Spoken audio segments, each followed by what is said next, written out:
Hey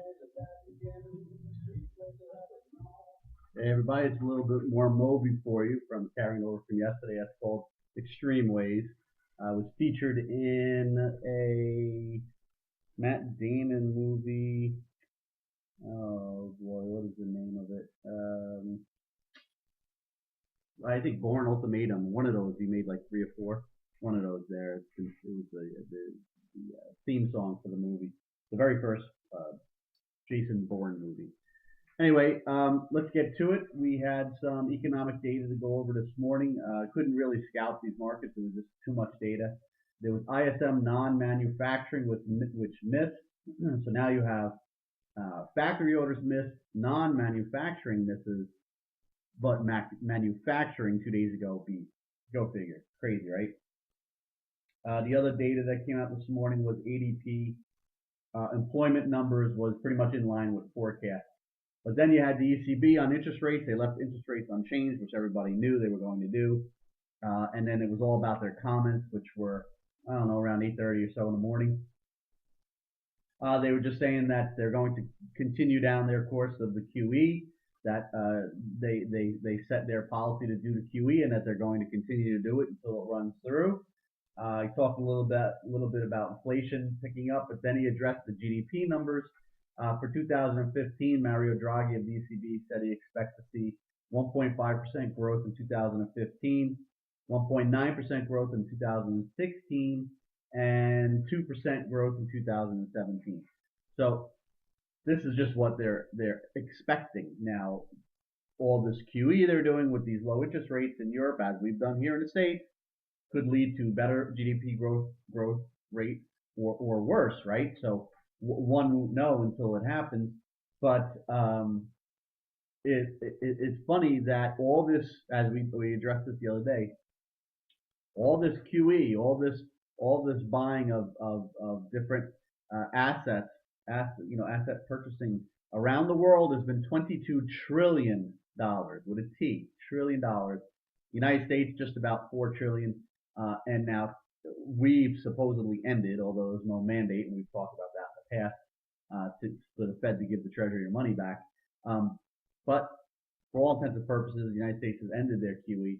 Europe and the Eurozone, they've just started, a matter of a few months ago. So that $22 trillion is going to go higher.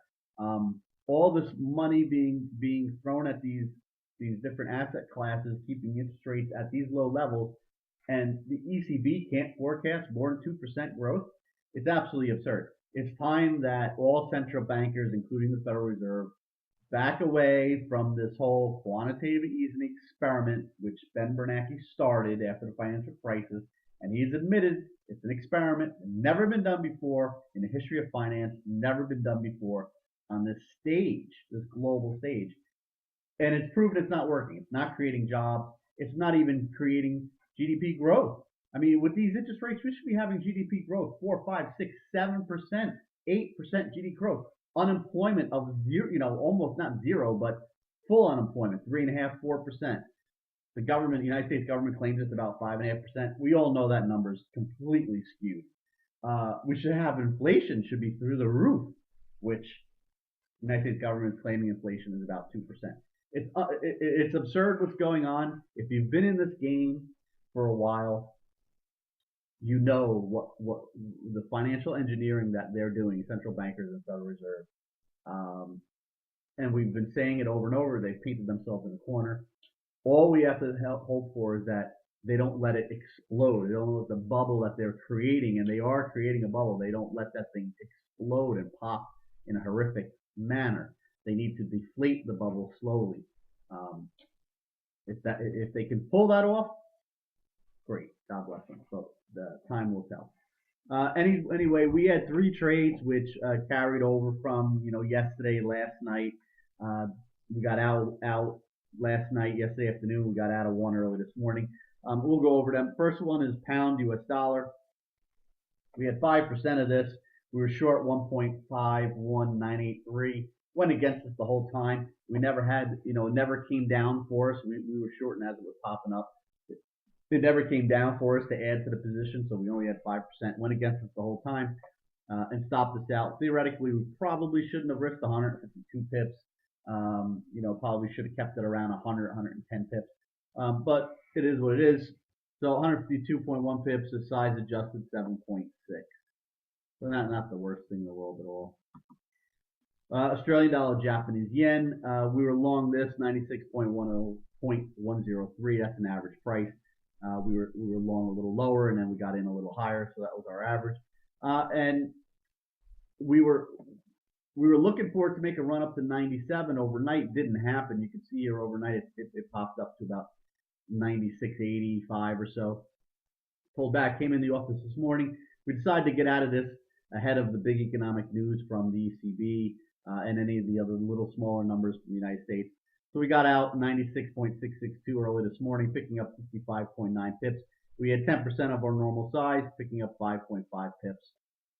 And then the last one is Aussie US dollar. Same thing. We were long this 0.77452. Got in with two different tranches. Had 10% of our normal size. This one we had set to get out just ahead of the figure of 0.78000, which we did.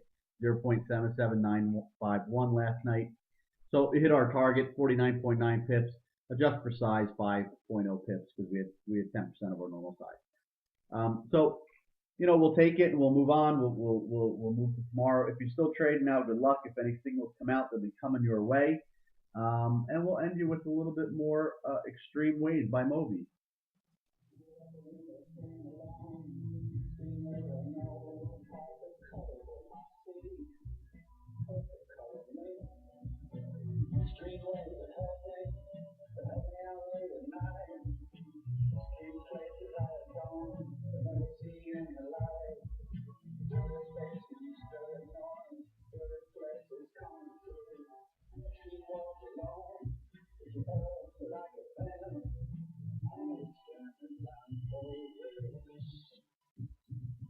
Always warm and alive.